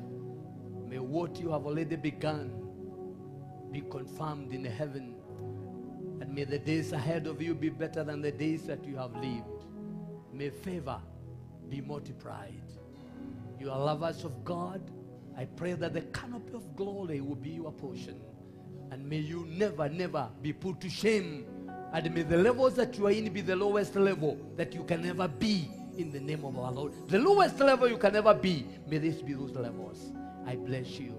And may God bless your marriage, and may God give you joy, in Jesus' name. Amen. Mheshimiwa, God bless you. God bless you, Mheshimiwa Kalish. I pray that God will favor you. You are a humble man. Remain humble. You have served our people well. May God reward you. And may the level you are in be the lowest level that you can ever be, in Jesus' name. My brother, I bless you. I bless you. I bless you. Son from Kamakwa, thank you for coming here. May God favor you, and may God make his face to shine upon you as you build your career, in Jesus' name. Amen. Party leader, you are fighting many battles. The point that you came here in new life, may God give you a new life. New life. May all the battles that are ahead of you, all the cases that you are facing, may it be determined in your favor. May it be settled in your favor. Shame will never be your portion. God has stopped all your enemies. Some of your enemies will become your friends. And mark the date of today. In Jesus' name. In Jesus' name. In Jesus' name. God bless you, Mheshimiwa, for coming. May the level you are in be the lowest level that you can ever be in Jesus' name. Shame will never be your portion. I bless you with favor. May God revise what you have upwards in Jesus' name. Amen. Mheshimiwa, God bless you. God bless you for believing in me. God bless you. God bless you. Shame will never be your portion. Legion Commissioner, my friend, I pray for favor as you continue fighting illicit blue. You'll never become an easy target of the enemy. And I pray that you shall be a super regional commissioner in Jesus' name. Super regional commissioner in the name of Jesus Christ. And that I believe what you are is not all what the Lord has in store for you. Greatness is calling you in Jesus' name. Amen. My brother, coming to serve in Nyeri is a blessing. This is where promotions come from. May God favor you in Jesus' name. God bless you. God bless you. I don't mind. Situpigwe picha saa hii.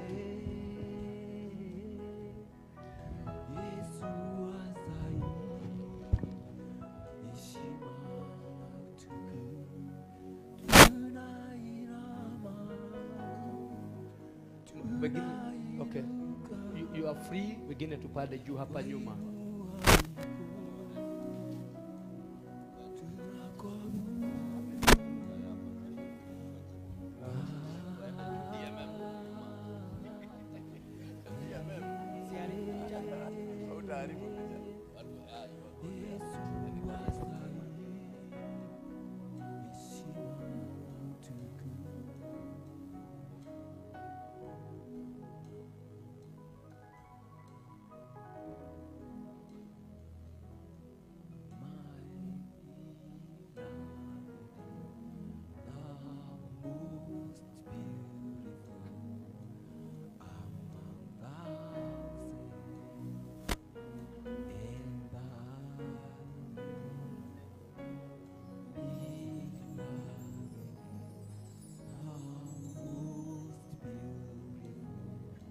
Thank you.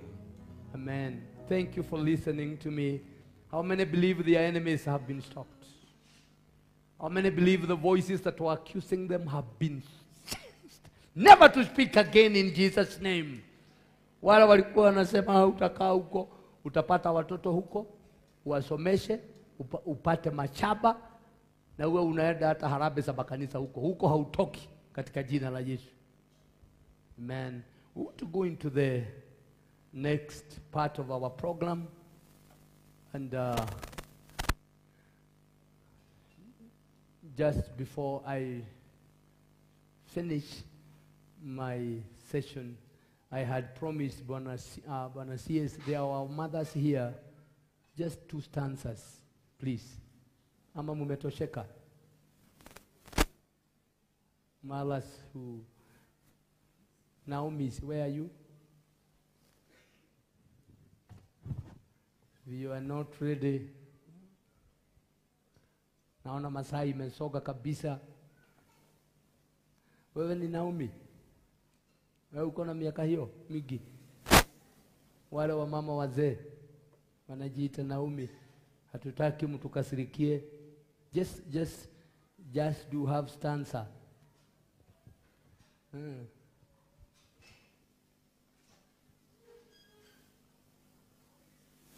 Answer wimbo tu. Alafu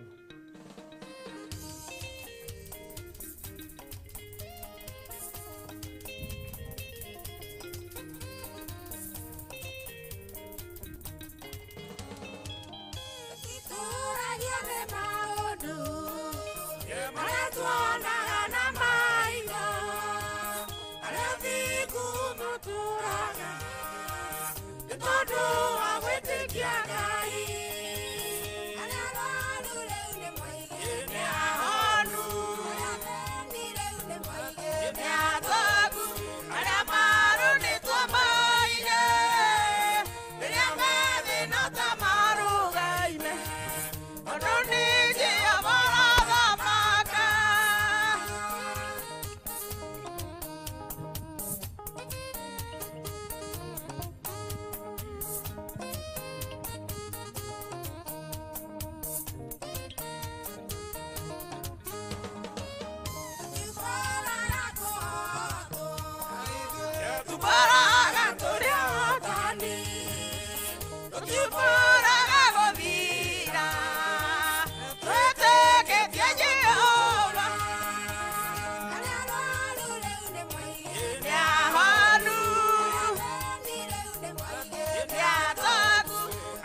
Amen. Tutikwenda mukure muikare hau muturathimage. Just before I hand over this program to our member of parliament, Mheshimiwa DMM, mimi nilitamana pesa yangu, na kwa sababu sitaki nichosha wakubwa, yule ambaye anataka kuniongezea alete hiyo pesa yangu. Kuna mtu mwingine hakuleta pesa Sunday, alienda maombi na mimi, leta pesa yangu ili tumalize. Please.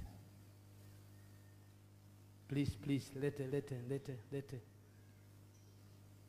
Kamati iko wapi? Mniletee ili muhande over kwa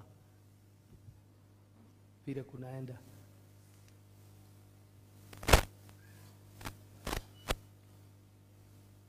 Kama haukuleta pesa yako na wewe wa hapa church, niletee.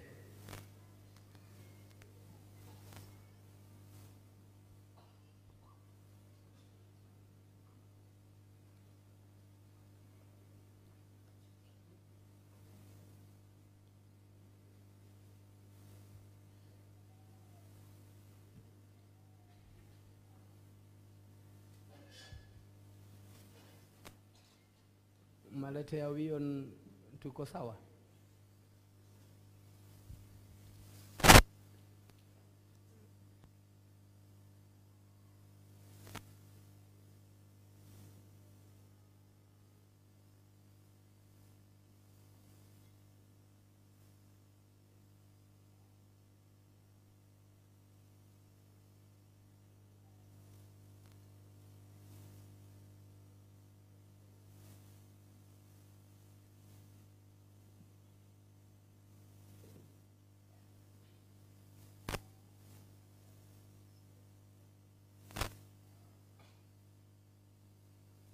Program ni tofauti, nitatoa hapo baadaye. Huyo ndiye chairman wa mpango. Mimi sikutoa yangu na ninataka ihesabiwe na ile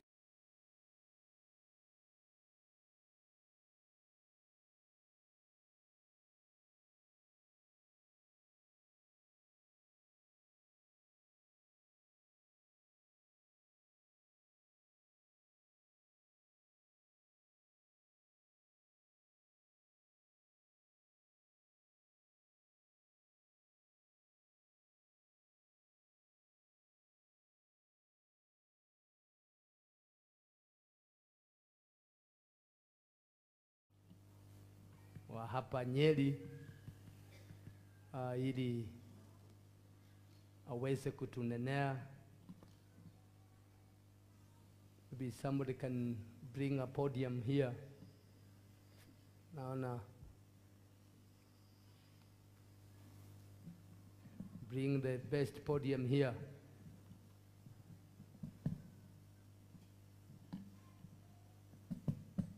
So let's put our hearts together for Mheshimiwa DMM, that is Duncan Maina Madenge from mahali nimetoka.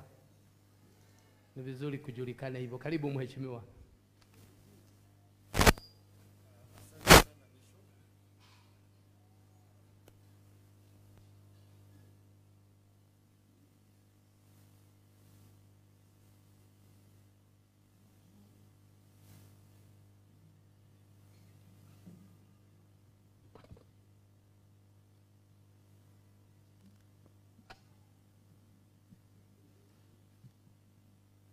Thank you very much, Bishop Wajoni.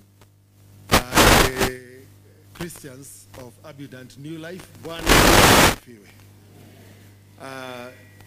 CS, our CS Interior, Professor Kithure Kindiki. Tunakukaribisha kwa mikono miwili na pia kwa mapenzi ya Kikristo katika kanisa letu leo.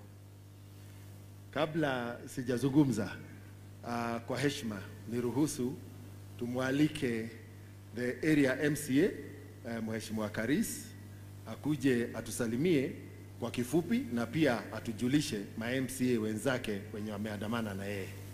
Mheshimiwa Karis.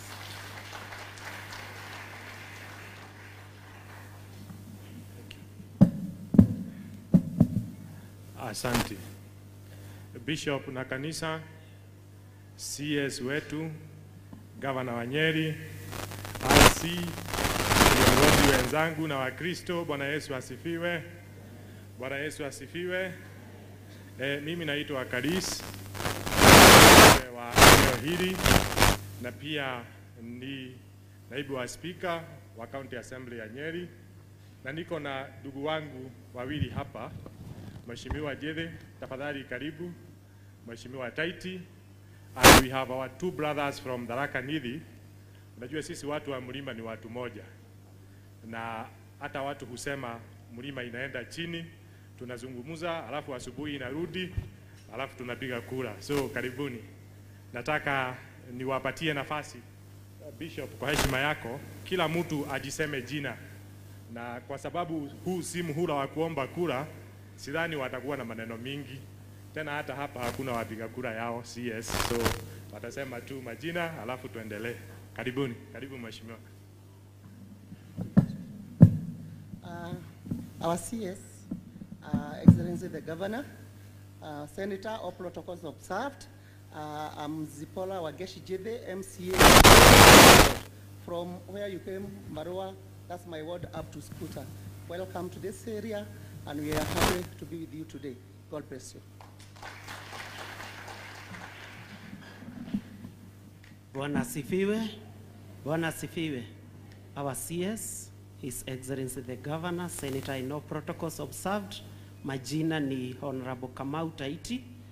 Nasimamia ward inaitwa Kamakwa Mukaro ward. Karibu sana CS. Asanti kwa kazi jema unafanya ya kupigana na pombe na tunaishida. Asanti.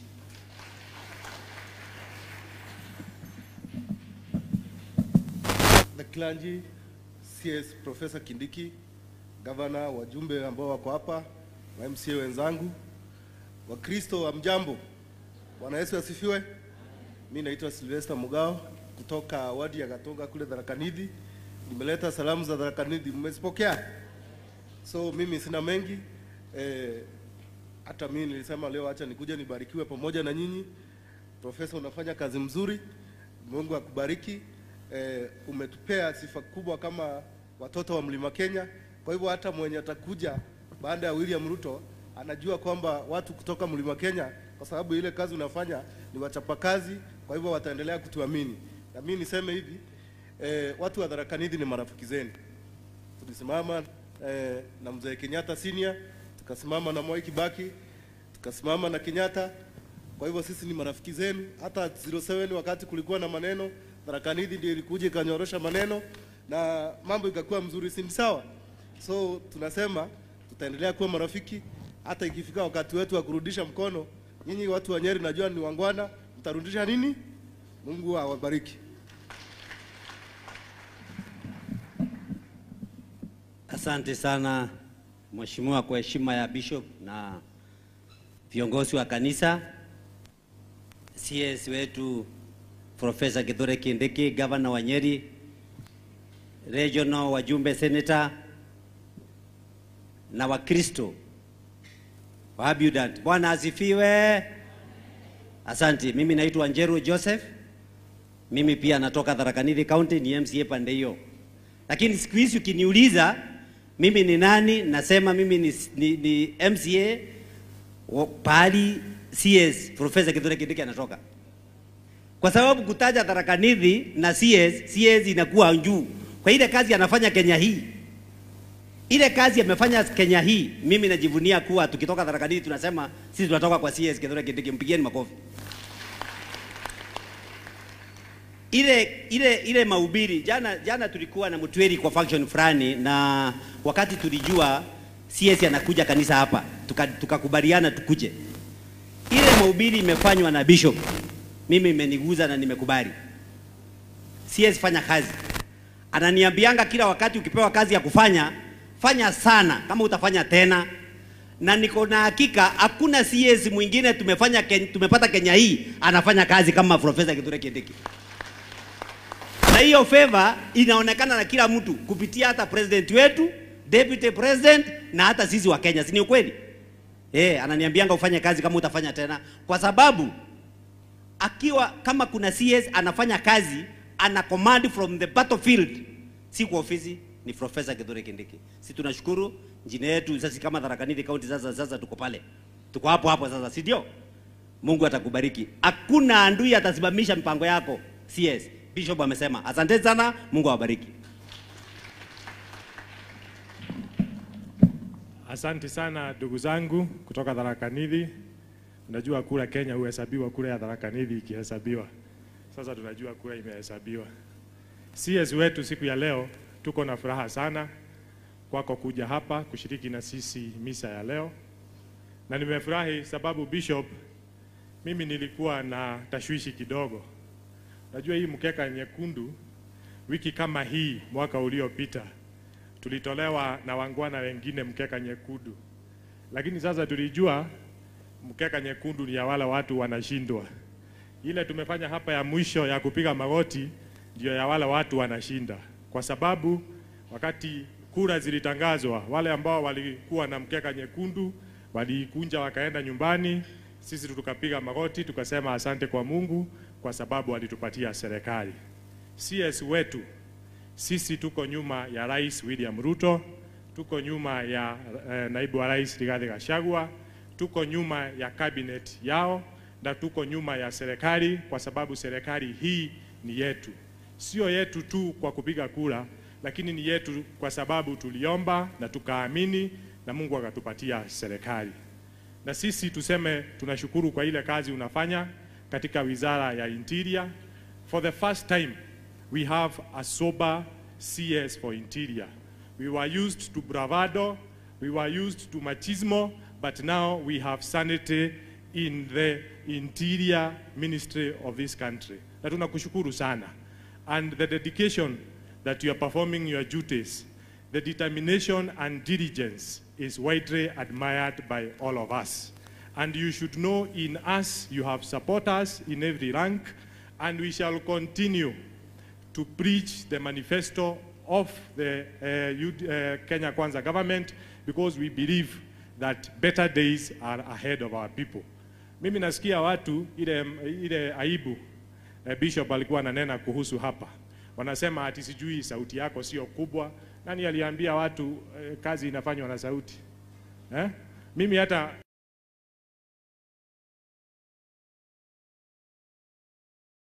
at least kwa sababu kuna watu kadhaa ningependa kufunga mdomo wanacheza na wewe. Lakini sasa yeye akasema ati si bolt ya kawaida. Mimi yangu ni pale hata ukipewa unigawie, kwa sababu ni kama kuna watu nataka kufunga mdomo. Otherwise CS, wewe ni mtu ya hapa, umekuwa hapa ukiwa majority leader wa Senate, umekuwa ukisimama na sisi, na hata wakati tulikuwa tukitafuta serikali tumetangamana sana.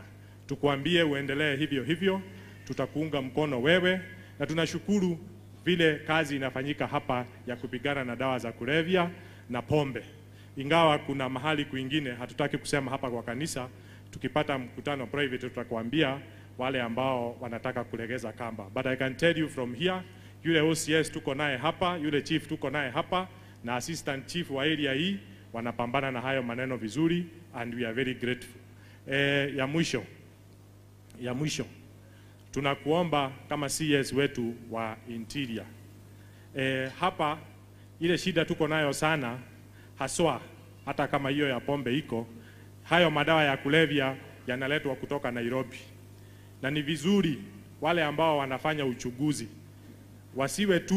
isiwe tu kazi inafanywa hapa wakati madawa imeletwa, ijulikane huko Nairobi, huko Mathare na kwingine huko dawa zinatoka, ndio hao drug lords washikwe, kwa sababu wakishikwa hao peddlers hawatakuwa na source ya kutoa hayo madawa ya kulevya. Kwa hayo mengi na machache, asanteni sana na musikie mmekaribishwa hapa Lurengo. God bless you.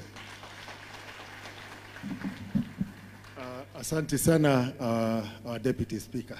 Sasa ningependa kwenda kwa upande wa bunge, na leo tuko na bahati sana kwa sababu party leader wa Jubilee ako na sisi.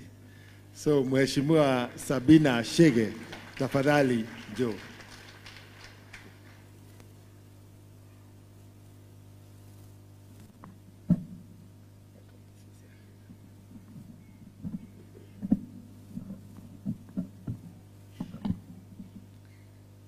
Bwana Yesu asifiwe.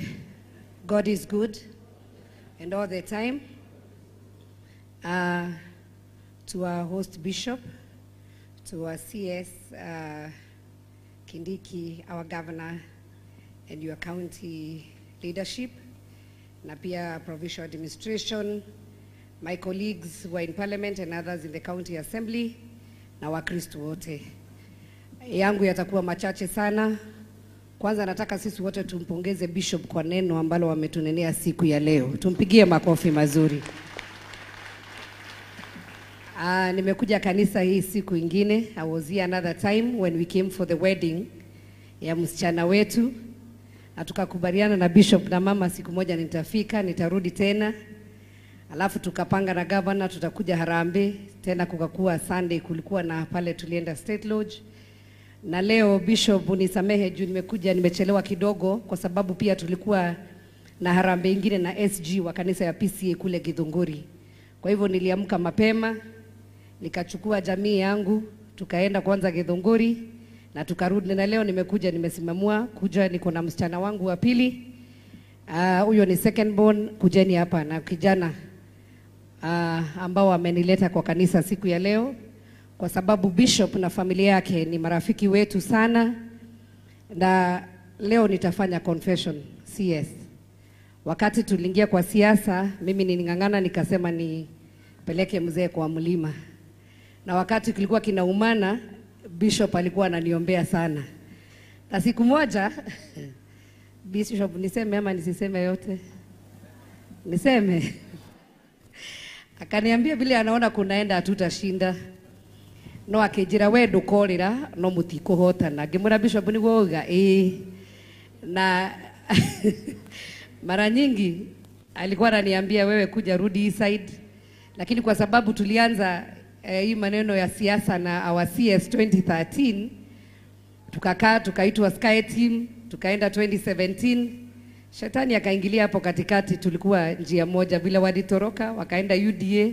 Mimi nikasema wacha nishikilie mzee wangu Uhuru Kenyatta mpaka amalize, aende with his dignity. Na ndio umeona kwamba tulisimama naye mpaka mwisho. Mimi sikusimama kura kule kwetu Murang'a, nilisema ningangane, na tunashukuru Mungu kwa sababu yote yanafanyika kwa sababu ya Mungu. And we normally say mutogore umaganako. Kwa it is God who gave us the leadership we have, and that is why one of the reasons us as Jubilee members tulisema sisi hatutasumbua CS kwenda maandamano. And we agreed asiyekubali kushindwa si mshindani. So we agreed to support the government of the day, and that is why today I'm very much happy to be here. Nataka kumshukuru sana in a very special way our CS Kindiki. I know amepitia masaibu mengi, hata kuna wakati tulikuwa sisi proposed ma deputy president, tulikuwa at the same time Kiti sasa wewe umekuwa mdosi, naona kuna watu wengi wanafuata wewe magari mengi, mimi nimekuja peke yangu na watoto yangu. Lakini huyo tu ni Mungu. But what I like about our CS is his humbleness.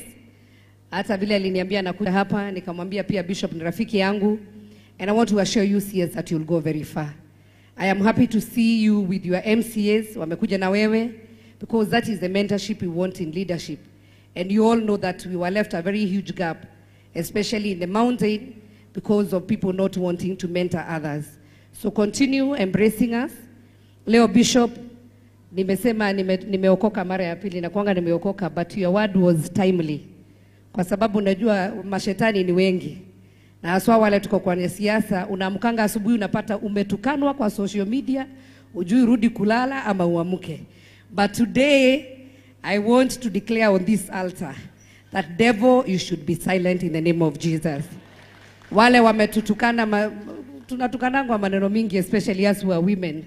But I'm happy today I walk out in confidence that those voices are silenced from this altar.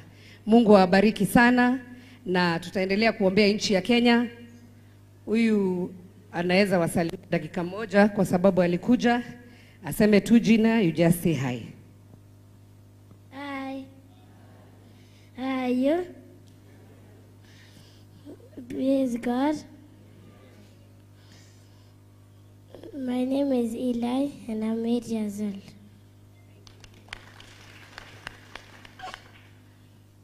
Bwana asifiwe.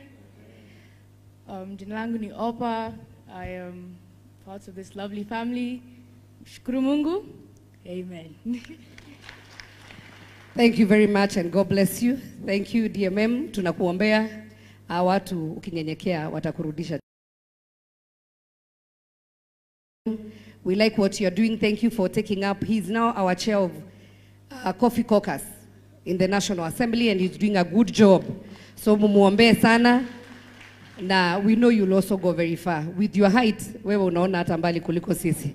Mungu akubariki. Asanteni sana and God bless you. Thank you very much, Mheshimiwa Sabina Shege. The members of parliament from Nyeri County, you know we have adopted a daughter from Murang'a, Betty Maina. So karibu Murang'a County Women MP Betty.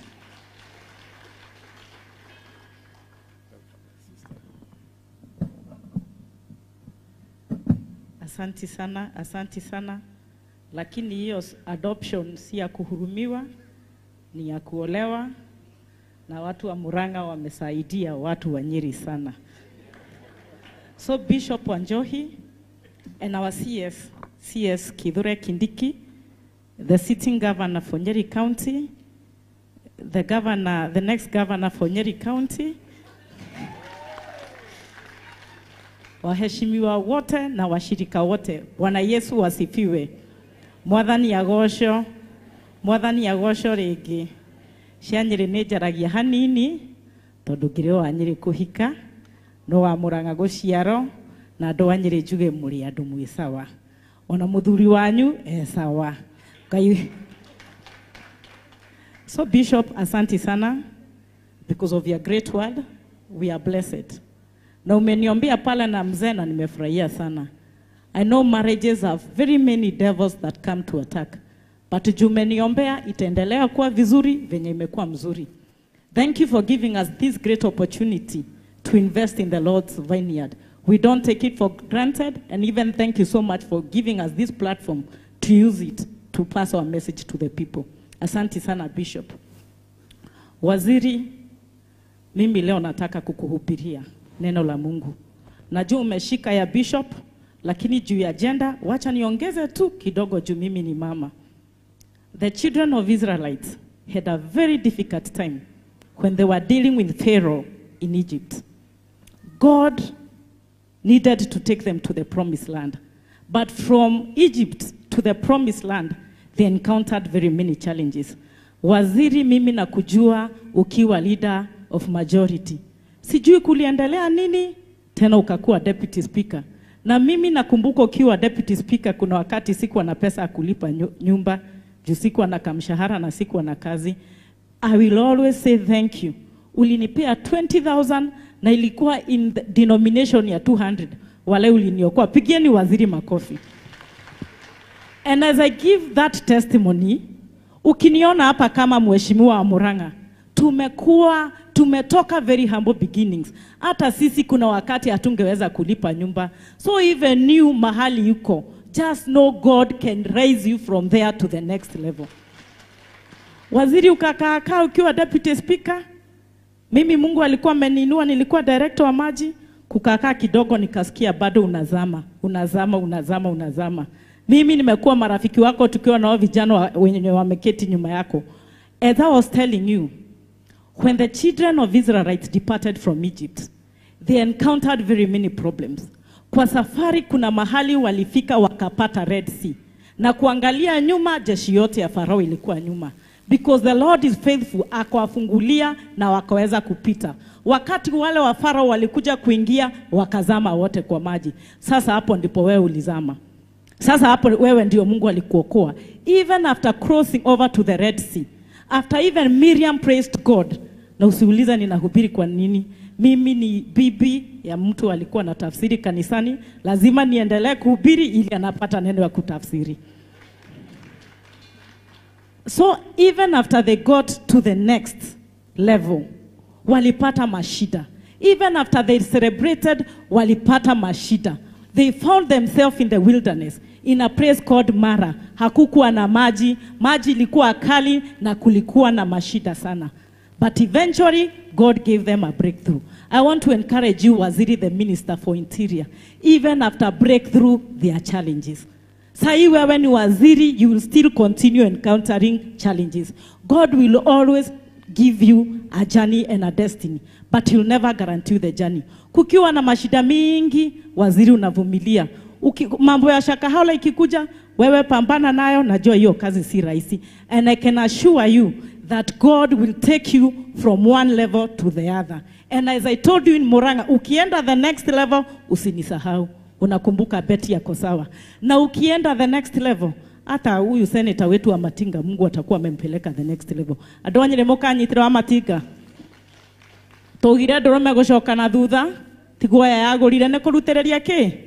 Koguo ndorome ritarere okekete atia. Arageire ground ndio abangite atia. Kahiga niki? Giti kia gavana githiago tamu cigana. Githiaga tamu cigana. No nĩ tũronire gavana wa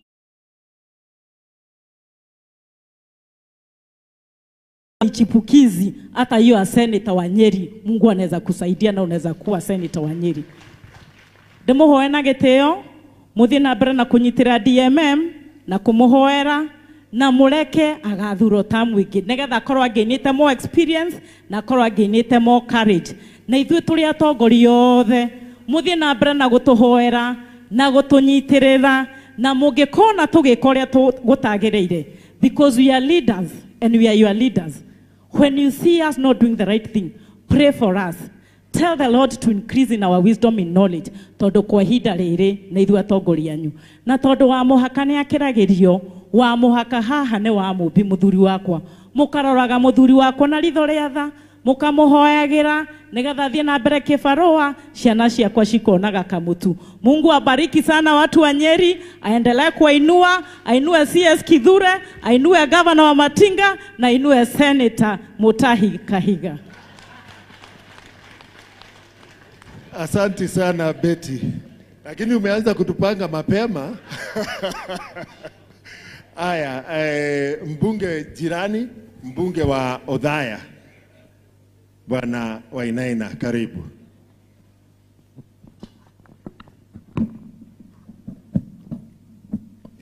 Asante sana.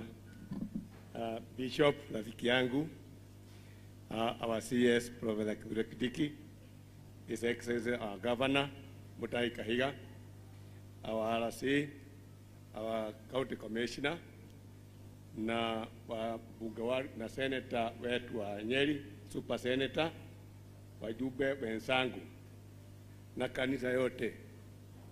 Mungu ni mwema na kila wakati. Asante sana. Our CS, tumefurahi sana leo kuja hapa kukutana na wewe kwa hii maombi ya siku ya leo. Hapa tumeopewa na tumehubiriwa na our bishop. Hiyo maneno yote ya kihubiri kwa naona kama ni sisi anataja vile tumepitia. Na kusema ukweli, nikifikiria huko nyuma wakati tulikuwa tunafanya siasa, nimekumbuka vile our excellency the president alikuwa anatuambia ati ile mafupi tunaona mbele yetu ni ya mwisho. Ile shida tulikuwa tukipata beleni ni imefika mwisho. Ile maneno ya siasa, wakati ya siasa ikifanyika tunarudi kwa vita, itakuwa ya mwisho. Ile makati kila miaka 5, mwaka mmoja mbele ya siasa na mwaka mmoja nyuma ya siasa ni maneno